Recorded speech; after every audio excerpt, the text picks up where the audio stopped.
আরেকটু বলতে চাই, অনেক ইউটিউব চ্যানেলে বা অনেকেই বলছেন সোশ্যাল মিডিয়ায় যে গণভবনে গণডাকাতি হয়েছে।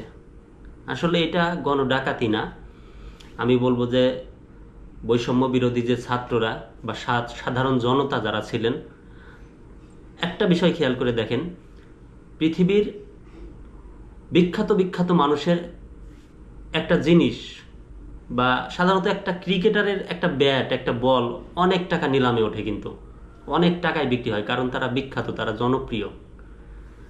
সেই দিক থেকে শেখ হাসিনা একজন বিখ্যাত, তবে এই বিখ্যাত সেই বিখ্যাত না, এই বিখ্যাত কুখ্যাত বিখ্যাত, কুখ্যাত বিখ্যাত। এই জন্য সবাই চাইছিল যে তার একটা জিনিস তাদের ঘরে থাকুক, তারা যে ওই জিনিসটা নিয়ে বড়লোক হবে। ওইখানে কিন্তু টাকাও ছিল, কোটি কোটি টাকা ছিল, সেই টাকা কিন্তু কেউ ধরে নাই, কোনো ছাত্র সেই টাকা হাত দিয়ে সই নাই, উল্টা আরও ছাত্ররা সেই টাকা নিয়ে সেনাবাহিনীর হাতে দিছে।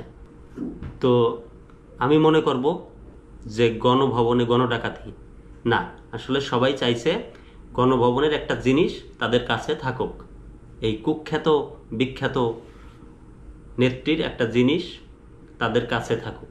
এই জন্যেই, এই উদ্দেশ্যেই সবাই একটা করে জিনিস হাতে, মানে যে যা পাইছে, চিন্তা করেন যে জাইঙ্গাটা নিছে, ঠিক আছে, যে শর্ট প্যান্টটা নিছে, সে কি করবে ওইটা দিয়ে? সে কি ওইটা বিক্রি করে কোটিপতি হবে? কোটিপতি কিন্তু হবে না। যে মানে আরো অনেক কিছু নিছে, যেসব জিনিস নিছে ওই সব জিনিস কিন্তু নিয়ে তারা বড়লোক হবে না।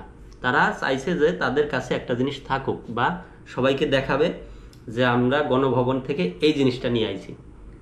তো এটাই আমার বলার উদ্দেশ্য।